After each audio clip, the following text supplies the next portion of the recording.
Hello students, आप सभी का SYY एजुकेशन चैनल पर स्वागत है। स्टूडेंट्स, हम स्टडी कर रहे हैं क्लास 9 की साइंस का chapter number 8 force and laws of motion. और इस चैप्टर में हम बहुत से न्यूमेरिकल्स को सोल्व कर चुके हैं। एक्सरसाइज के क्वेश्चंस जो इंपॉर्टेंट है, जो आपके एग्जाम में आने वाले हैं, उनको सोल्व कर चुके हैं।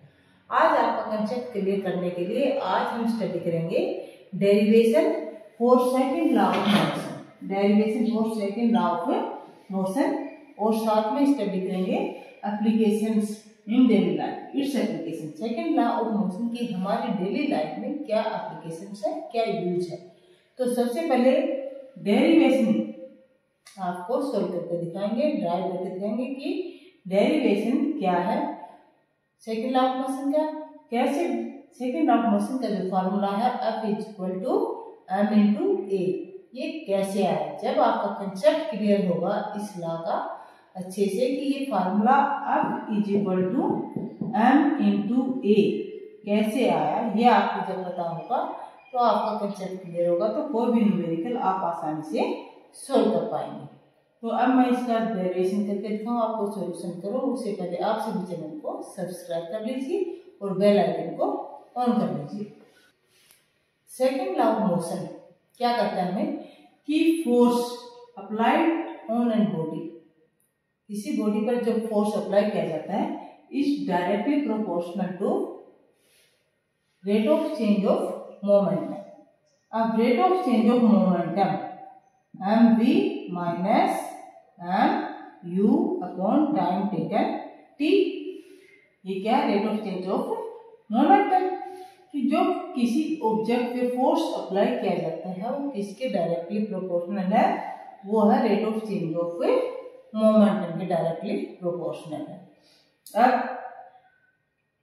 ये कहता है हमें second law of motion, second law of motion हमें ये कहता है। अब फार्मूला जो है सेकंड लॉ ऑफ मोशन का वो हमारे पास क्या है, F=m×a। अब ये F=m×a ये फार्मूला कैसे आया, ये हमें यहाँ से फाइंड आउट करना है। तो हम यहाँ पर कंसीडर करते हैं, consider mass of an body is m, और इस बॉडी की जो इनिशियल वेलोसिटी है, इनिशियल वेलोसिटी वो क्या है, वो u है। अब इस बॉडी पर फोर्स F अप्लाई किया जाता है, अप्लाइड फोर्स वो क्या है F, और कितने टाइम के लिए, टाइम t के लिए, टाइम t के लिए। जब टाइम t के लिए फोर्स F अप्लाई किया जाता है किसी बॉडी पर, तो उसकी जो इनिशियल वेलोसिटी है वो चेंज हो जाती है, और फाइनल वेलोसिटी कितनी हो जाती है, v हो जाती है, फाइनल वेलोसिटी v। अब rate of change of momentum क्या होगा इसका, rate of change of momentum, body का rate of change of momentum होगा mv minus mu upon t, time taken t। अब सेकेंड लॉ ऑफ मोशन हमें कहता है कि F force applied on an body is directly proportional to rate of change of momentum, and कि F is directly proportional to rate of change of momentum। हम इसको ऐसे भी लिख सकते हैं कि F is directly proportional to m into v minus u upon t। और ये हम स्टडी कर चुके हैं मोशन वाले चैप्टर में कि v minus you upon T क्या है, acceleration, rate of change of velocity क्या कहलाता है, एक्सेलरेशन। तो हम इसको कैसे लिखेंगे, F is force, F is directly proportional to m into a, mass into acceleration. अब F is directly proportional to m into के इसको इक्वेशन की फॉर्म में लिखें तो क्या होगा, F equal to K into M into A। यहाँ पर K जो है वो क्या है, वो कांस्टेंट है, K कांस्टेंट है और K की वैल्यू यहाँ पर क्या है, 1। K की वैल्यू क्या है, 1। अब K की वैल्यू यहाँ पर पुट करेंगे तो क्या आएगा, ये F is equal to 1 into M into A, यानी कि F force F is equal to M into A।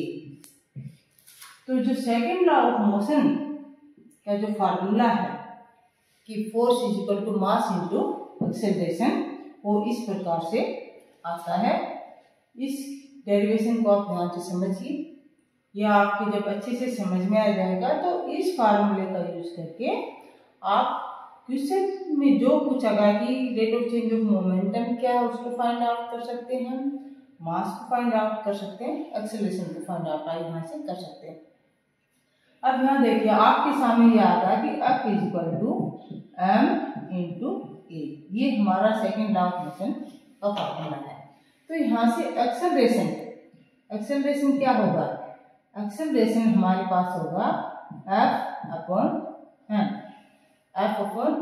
Means acceleration is directly proportional, इसकी डायरेक्टली प्रोपोर्शनल है F के। जितना फोर्स अप्लाई करेंगे बॉडी पर उतना ही उसका एक्सेलरेशन बढ़ेगा। ज्यादा फोर्स अप्लाई करेंगे एक्सेलरेशन ज्यादा होगा, कम फोर्स करेंगे कम, यानी कि एक्सेलरेशन डायरेक्टली प्रोपोर्शनल है फोर्स के और inversely proportional to mass. Acceleration inversely proportional to mass of the body, body का जो मास है उसके इनवर्सली प्रोपोर्शनल है। मीन्स यदि बॉडी का मास कम किया जाता है तो एक्सेलरेशन बढ़ेगा, बॉडी का मास ज्यादा किया जाता है तो एक्सेलरेशन कम होगा। सपोज बॉडी का मास डबल कर दिया जाता है, डबल मीन्स यहाँ पर 2m कर दिया तो एक्सेलरेशन क्या हो जाएगा, बॉडी का मास डबल होगा तो एक्सेलरेशन क्या हो जाएगा, हाफ हो जाएगा। क्या आ जाएगा एक्सेलरेशन की वैल्यू 1/2। और यदि बॉडी का मास यहाँ से हाफ कर दिया जाए, बॉडी का मास से हाफ कर दिया जाए तो एक्सेलरेशन क्या हो जाएगा, एक्सेलरेशन डबल हो जाएगा। इनवर्सली प्रोपोर्शनल में उससे ऑपोजिट होगा, मास को हाफ किया तो एक्सेलरेशन डबल, मास को डबल किया तो acceleration half. Inversely proportional to mass है और डायरेक्टली प्रोपोर्शनल टू फोर्स। तो इस प्रकार के जो क्वेश्चंस हैं ये आपके 1 नंबर के क्वेश्चंस में या फिर इन ब्लैंक्स में पूछे जा सकते हैं।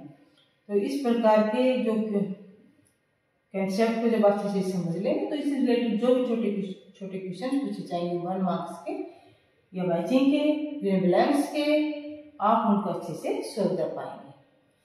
अब यहाँ पर ये आ गया हमारे पास कि फोर्स जो है, फोर्स उसका यूनिट क्या है, न्यूटन है। तो ये 1 न्यूटन कब कहलाएगा, फोर्स 1 न्यूटन कब होगा, फोर्स 1 न्यूटन जब होगा जब बॉडी का मास कितना होगा 1 kg, क्योंकि फार्मूला क्या है हमारा F equal to M into A। तो ये 1 न्यूटन, यहाँ फोर्स की जगह हमने 1 लिख दिया, 1 न्यूटन, ये फोर्स 1 न्यूटन है। मास क्या होगा 1 kg और एक्सेलरेशन क्या होगा 1 मीटर पर सेकेंड स्क्वायर। जब 1 न्यूटन फोर्स हम एक ऑब्जेक्ट पे अप्लाई करते हैं जिसका मास 1 kg है और तब उसमें जो चेंज इन एक्सेलरेशन होता है कितना होता है 1 मीटर पर सेकेंड स्क्वायर होता है, तो हम कहेंगे कि जो फोर्स अप्लाई किया है वो कितना है, वो 1 न्यूटन है। फोर्स अप्लाई किया कितना है 1 न्यूटन।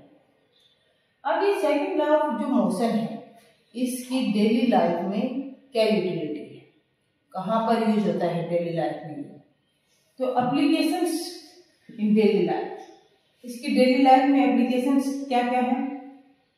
कैचिंग ए क्रिकेट बॉल, एक क्रिकेट बॉल को कैच करने, जब एक एथलीट क्रिकेट बॉल को कैच करता है तो वो अपने हैंड्स को थोड़ा पीछे लेके आता है।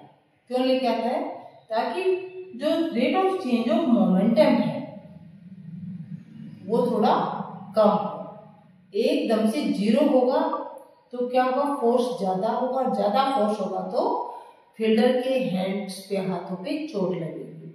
इसलिए फील्डर अपने हाथों को थोड़ा पीछे लेके आता है ताकि जो बॉल का जो वेलोसिटी में जो चेंज होगा यानी मोमेंटम में जो चेंज होगा उसका जो टाइम की जो वो थोड़ा बढ़ जाए, और जब टाइम टी की वैल्यू यहाँ पर बढ़ेगी तो रेट ऑफ चेंज जो मोमेंटम जो आएगा वो कम होगा, और वो कम होगा तो क्या मीन्स फोर्स कम लगेगा। Force is directly proportional to rate of change of momentum. Second utility की किसमें है? सेकेंड यूटिलिटी है in athletes high jumping. In athletes in high jumping, जब एथलीट हाई जंप करते हैं तो उनको जंप करवाने के लिए किस चीज का यूज किया जाता है? सॉफ्ट क्वेश्चंस का या सैंड बेड का यूज किया जाता है। सॉफ्ट क्वेश्चन बेड है या सैंड बेड है तो जब एथलीट जंप करता है तो उसका जो मोमेंटम को 0 करने के लिए टाइम की लेंथ थोड़ी बढ़ जाती है, और जिससे एथलीट को जो चोट है वो नहीं लगती है, उसकी इंजरी नहीं होती है। इसलिए क्वेश्चन बेड्स का यूज किया जाता है। अब क्वेश्चन ये पूछ लिया जाए आपसे कि why sand and cushion beds are used during high jumping in athletes, तो this follow the second law of motion. आप वहां पर सेकंड लॉ ऑफ मोशन की डेफिनेशन से उसको एक्सप्लेन करेंगे कि इसलिए यूज किए जाते हैं ताकि जो फोर्स है वो कम हो और एथलीट को कम चोट लगे। नेक्स्ट थर्ड नंबर के जो एप्लीकेशन है वो क्या है? Use of seat belt in cars. Cars में आजकल सीट बेल्ट का यूज किया जाता है। क्यों किया जाता है? कि जब सडन एक्सीडेंट होता है तो फास्ट रनिंग कार एकदम से स्टॉप हो जाती है, उसकी फाइनल वेलोसिटी v जो है 0 हो जाती है। तो जब इनिशियल वेलोसिटी से v एकदम से 0 हो जाती है तो rate of change of momentum उसका ज़्यादा रहता है। और जब पैसेंजर ने सीट बेल्ट लगा रखी है, थोड़ी सी स्लाइटली स्ट्रेचेबल सीट बेल्ट लगा रखी है, उसमें क्या होगा, तो पैसेंजर जो बैठे हुए हैं वो किधर गिरेंगे? ड्राइवर और पैसेंजर से फॉरवर्ड डायरेक्शन में। और जब फॉरवर्ड डायरेक्शन गिरेंगे तो सीट बेल्ट लगी हुई, एक स्ट्रेचेबल सीट बेल्ट लगी हुई है, तो थोड़ा टाइम बढ़ जाता है उनके गिरने का, एक टाइम की ड्यूरेशन बढ़ जाती है, जिससे rate of change of momentum जो है वो कम हो जाता है और पैसेंजर को इंजरी नहीं होती या बहुत ही कम इंजरी होती है।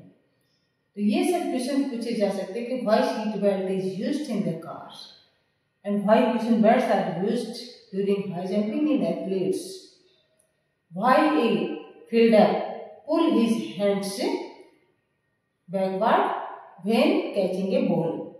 तो all these are based on second law of motion। तो उम्मीद है कि आपने वीडियो को ध्यान से सुना होगा। एक बार समझ में नहीं आया तो दोबारा से देखिए और सेकंड लॉ ऑफ मोशन के डेरिवेशन को समझिए, इसकी डेफिनेशन को याद कीजिए और डेली लाइफ में इसकी जो एप्लीकेशंस है उन एप्लीकेशंस को अच्छे से समझिए और उनके ऊपर बेस्ड जो क्वेश्चंस हैं उनके आंसर्स की लिखने की प्रैक्टिस कीजिए। फिर भी कोई प्रॉब्लम आती है कि क्वेश्चन किस प्रकार बनेगा, आंसर किस प्रकार से बनेगा, तो कमेंट बॉक्स में कमेंट कीजिए। Thank you for watching the video.